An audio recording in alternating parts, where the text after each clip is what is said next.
Listen to what I'm saying here. Value is not based on what you own or what you have. In fact, I'll drop this jewel on you real quick. Real value is based on what you can do without. It's not about what you can accumulate.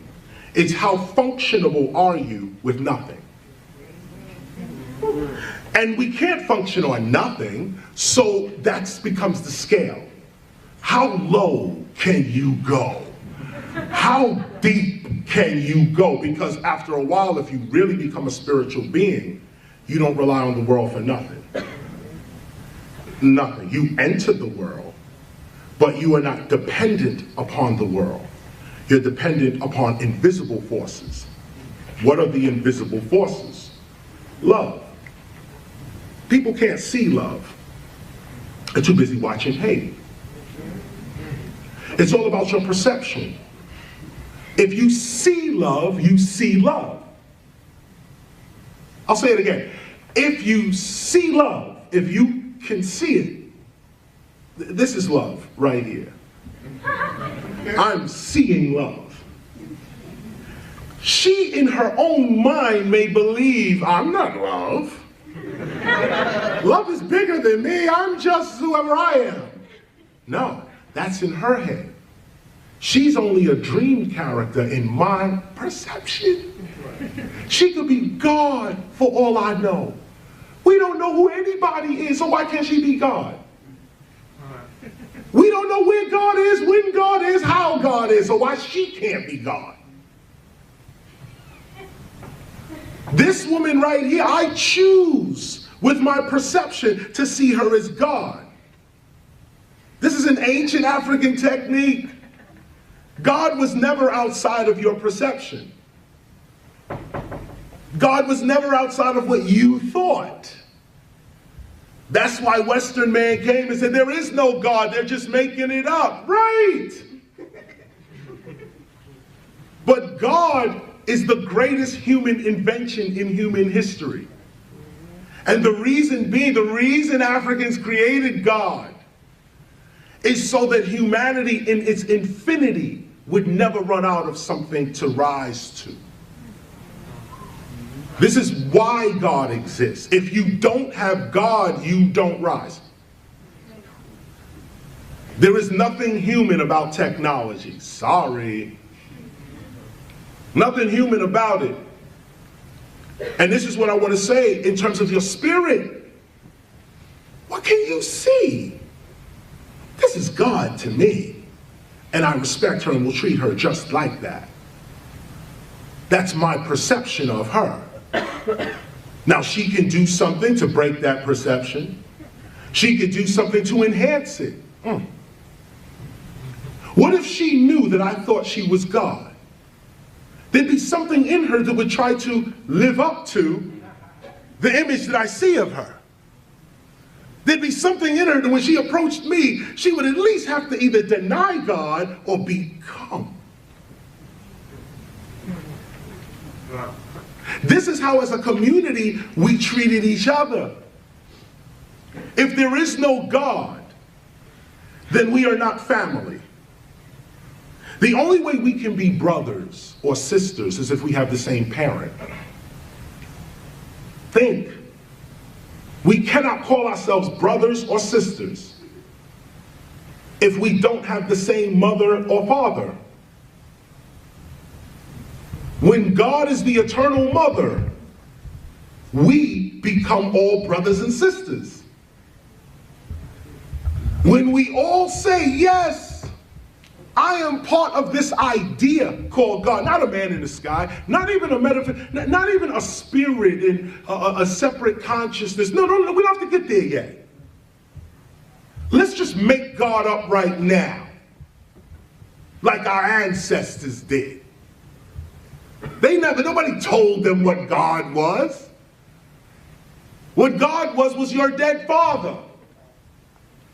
What God was your deceased mother, grandmother, great-grandmother, ancestor, builder of the tribe. This was the God. And when we got rid of the God, we stopped worshiping that God and started worshiping their God. We lost our spiritual power. If you have order, you don't break laws. Gravity is an order. You don't break that law. Breathing is an order. There's an exercise where, we could say this, rock star energy drink. Wow, I just put that in history. See how quick history come up right there. Rock star energy drink. Those that want to do the exercise, we're going to say rock star to ourselves without opening our mouths, without saying anything outside. We're going to say this to ourselves. We're going to say rock star to ourselves. Don't say it out loud at the count of 3. 1, 2, 3. Okay. Now the question to ask, if you've said rock star in your mind, the question to ask is, what voice is that? What voice is that? What voice just spoke? You just said rock star without moving your mouth at all. On top of that, you on top of saying rock star, you heard yourself say rock star. How can you hear yourself say rock star and no vibration of sound has happened? See, this puts a different perspective on what sound actually is. And what memory is. Memory's not in the brain, memory's in the soul. The only thing you take with you after this life is your memories or your knowledge, your experiences. That's the only thing you take. Unless you study Egypt culture, they believe you can take all this stuff with you on the other side. Just as a side note. But if you said rock star in your mind or in your being is the true answer, is the true statement. In your being, what was that voice? What was the voice that spoke and then you heard yourself speaking? But these ears did not hear you say anything because your mouth didn't move. So the ears didn't hear it, the mouth did not move, but you spoke and you heard yourself speaking. If you close your eyes, you can see this better. If you close your eyes and put this image in another sight, if you close your eyes, you can still see this. What is the sight that can see your future? These two eyes don't see the future. These two eyes don't see the past. Yet, you can see your past and you can see your future. You can actually see your past. What is the sight that can see beyond time? Don't give it away. What is this? This is an ancient meditation. This is an ancient meditation that I am not the flesh. I am the energy, the consciousness, the being in the flesh. And this is proof. This is no faith. This is not religion. This is actual fact. You can speak without moving your mouth. You can hear without ears. You can see without eyes. So what happens when these eyes, this mouth, and this ear drops off into the grave? These other senses are all you're left with. Death is an illusion. Once you realize this, you live your life more courageously. Now, no one wants to die before their time, so you try to protect yourself. But know that this body is the limitation of you. It is not your zenith. It is not your ultimate. Your ultimate is that voice that just said rock star. That voice that just said rock star without nothing physical moving, that person is immortal. That person is not here with you. Let's go deeper. The body is in, what is it? 3 dimensions, right? Forward, back, right, left, up, down, and time. 4th dimension. 3 dimensions plus time. That's our physical reality. Front, back, right, left, up, down. That's 3D plus time. What happened to in and out? Look at the English thought. Back, forth, right, left, up, down, no in and out. No in and out. What is in and out? Rock star. Rock star says, I exist without the body. So where is this other existence? Where is it? It's not here. It's not in 3-dimensional space where you really are. The person that said this is in a whole different dimension. Just switch a little bit. Talk to yourself more. Affirm to yourself more. Don't move none of this. No, close this down and go within and say, I am the greatest ... ever. I have all my needs coming with speed. I am a being of love and light and knowledge. No weapon formed against me shall prosper. Whatever it is, have your affirmation on your tongue. Or, sorry, in your being.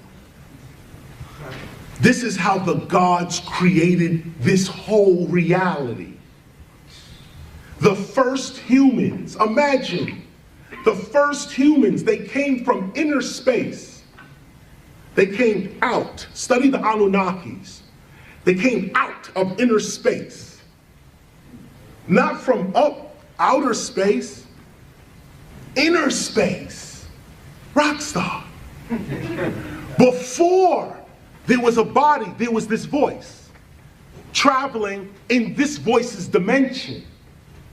To get here to the earth, the inner voice created this outer extension of itself to be in this dimension. Once you realize that you are not just in this dimension, but you're also in another dimension, you now are free. Because whatever happens to you here in this dimension is not your only reality. See, this is how Jesus was able to get beaten and brutalized and hang on the cross. He wasn't here. He was the rock star. Inside, he went to the inner man. Do what you want with the body. I'm not here. Now, once you realize that level of consciousness, where you are officially, you identify yourself as the spirit, not the flesh. You are the inner voice, not the outer voice. Once you become the inner voice, now your outer voice has power. Now when you speak, it's not just a shell speaking. There's a being speaking through the shell. And this is where you heal all sickness in your body. This is where you command reality to work with you, and it works according to your consciousness. Why? Because it's not a shell that's speaking. There's a real being in the shell that is speaking. And when the real being speaks, all nature and the universe responds. People are realizing now that your environment is way more important than even your culture. That the environment you're in, your genes are responding to the environments that you're in. Imagine that. That everything you do as a human, there's a tiny, tiny, tiny, tiny little organism running around that does the exact same thing. And let me say it, let me put it to you this way so you can really see it. You are only a collection of cells. You should really spell it as C-E-L-F. Cell. Because what the self is the consciousness of cells. Cells reproduce, they talk, they have waste, they have a job and a function. Every cell knows what it's supposed to do. These are little thinking beings. And when they unite, they make you. The way you think is what they are thinking. When you say, I'm hungry, it's not you that's hungry, it's your cells that are hungry. You are the slave of your higher self, C-E-L-F. You are the servant of your higher self until you become your higher self, then you're free. This is why they say you are born a slave. You are. You're a slave to yourself. You're a slave to the addictions that your cells want. You're a slave to the made-up realities of your language. You're a slave to your fears and this kind of thing. Once you realize that I am the eternal, immortal being that speaks without this body, has existence without time and space, once you really know that, you start moving like that, and then reality starts playing with you. You start reading things right in the nick of time. Some message comes to you right off the wall. Nobody else see it. You're the only one to see it. Why? Because your perception is such. This is how you get over. This is how you get past. This is how you compete. Never compete is how you compete. The ancient way. This is the ancient way. You don't compete. That's the English way. The way of nature is cooperation. Everything works in cooperation. That's why we African Americans are here in the United States today. I didn't talk much on black history, but here's a little piece. That's why we're here. I'll drop this little piece on you. There's a book called Slave Religion by Robotar. I can't, R-O-B-O-T-E-A-U. R-O-B-O-T-E-A-U. It's called Slave Religion. In this book, this guy talks about how we got to the United States, which was over about 4 or 5 different migrations.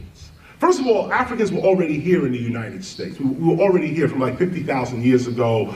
We were first called Native Americans. We were called indigo. This is where you get the word Indian from. It's not from the word indigenous. It's from the word indigo. That was the color of the people that they first saw. The original human beings were blue-black.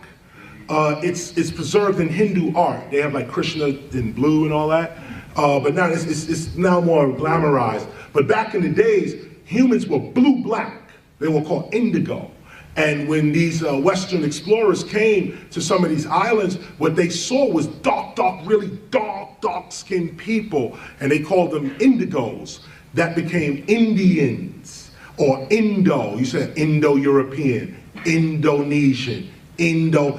That's all dealing with the color indigo, because that's what the original black, so-called black man or woman, I have to say woman, what the original black woman was, because geneticists now have realized that the entire history of humanity is in women, meaning that from the first, what they call African Eve, genetic Eve, the first black woman to leave Africa and venture into Europe and other parts of Asia and other parts of Africa, this one woman, they say we have all of her genes. We have, like most of humanity has all of her genes, and it's women that have passed these genes on through human history. Forget somebody writing history.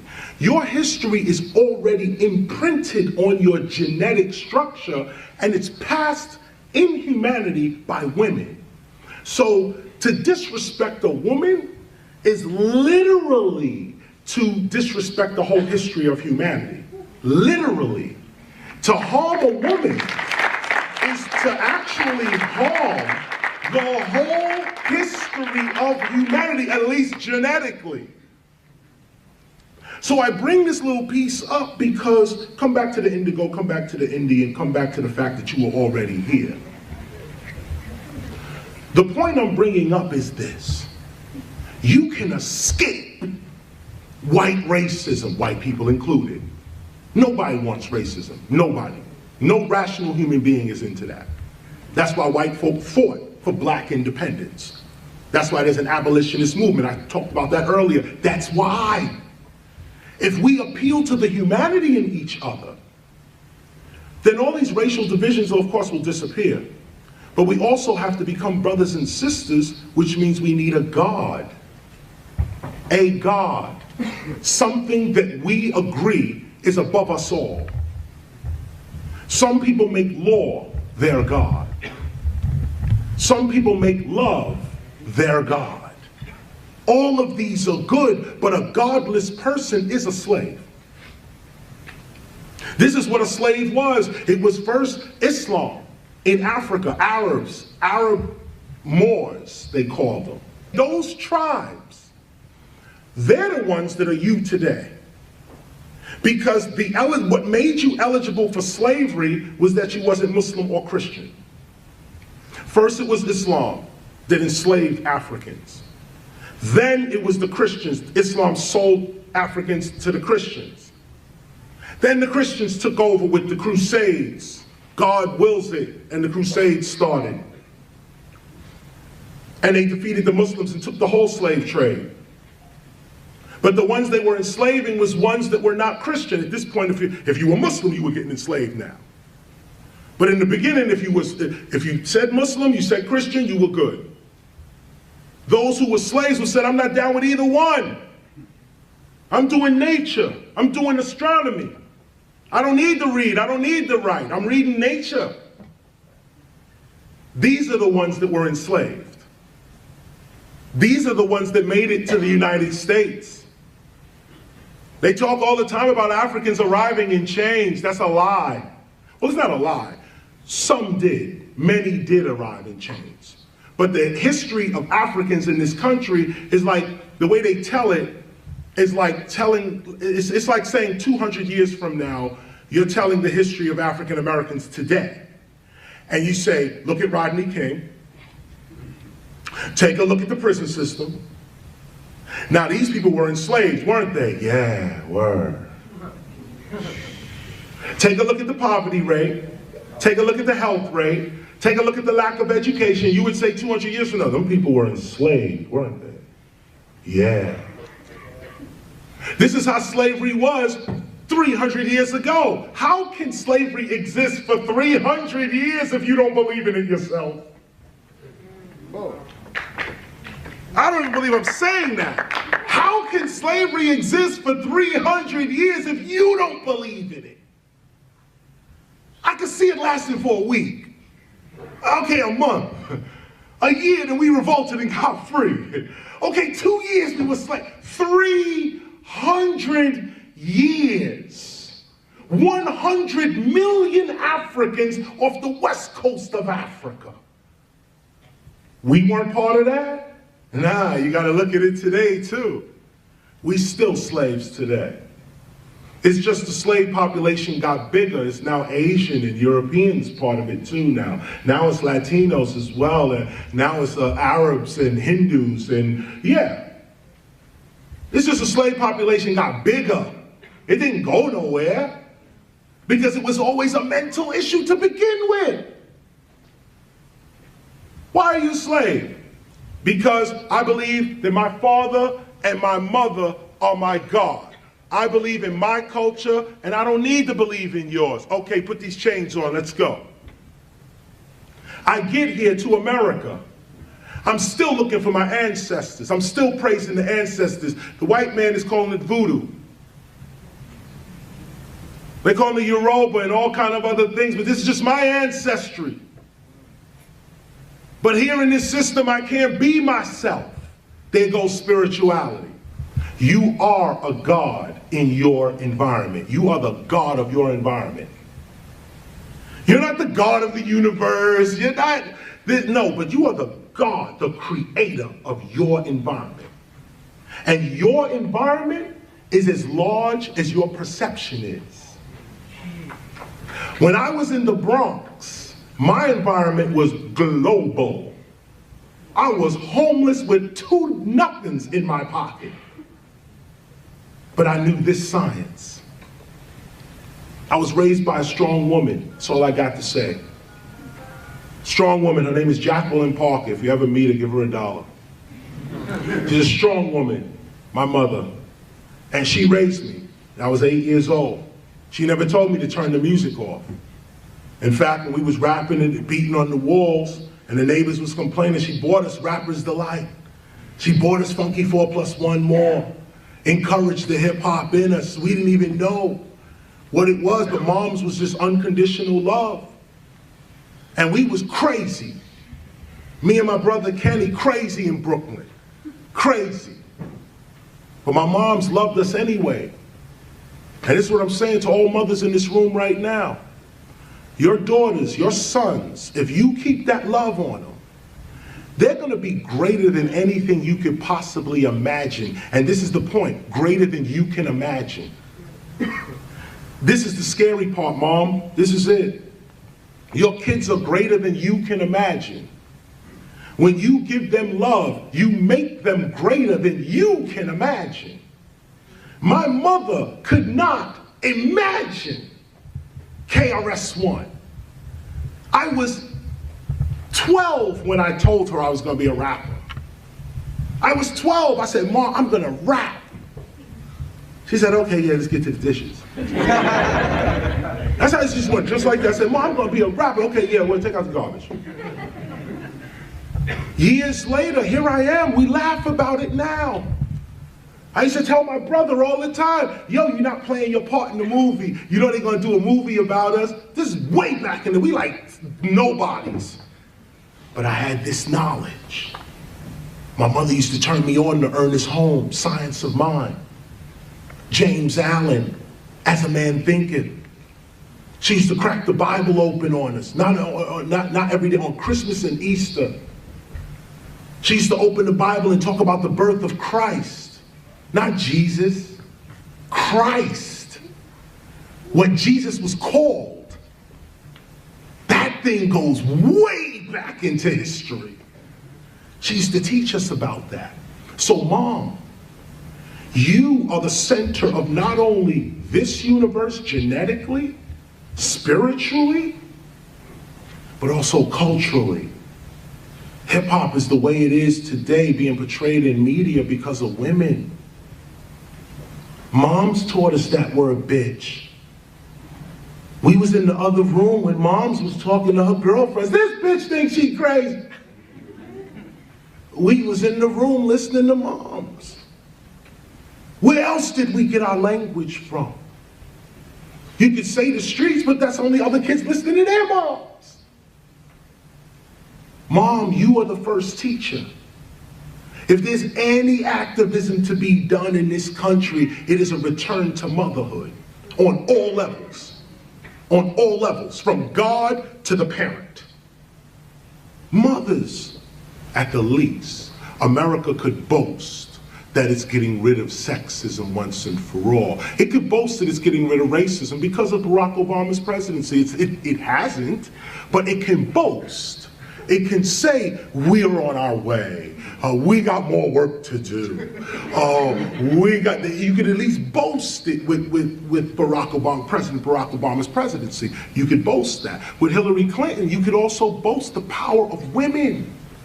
For 4 more years, and with her, that first 4 years, more than the men in this audience, because society caters to men. Let me keep that. Men in this audience, the American society caters to you. The American society does not cater to women. It holds women back, holds women down, and makes women believe they're supposed to be held down. Women are guilty. Women are afraid, insecure, depressed. This is why our communities can't rise. It's because our mothers are sick. Even if the father rose up, it's useless without the mother. Useless. And I'm a father, I have all respect for fatherhood, manhood, no doubt. But manhood is nothing without womanhood, nothing. Nothing. Men don't make women, women make men and women. So when we can realize, change the paradigm, and then you'll see your reality change. There's no revolution for everybody. I'm gonna fight the revolution and we're all gonna get justice. That's a myth. Here's the truth. Revolution only works for those that participate in it. That's it. This is why you have some people who make it because they participate in their own revolution. Other people are waiting for someone to tell them who they are, why they are, and where they should go.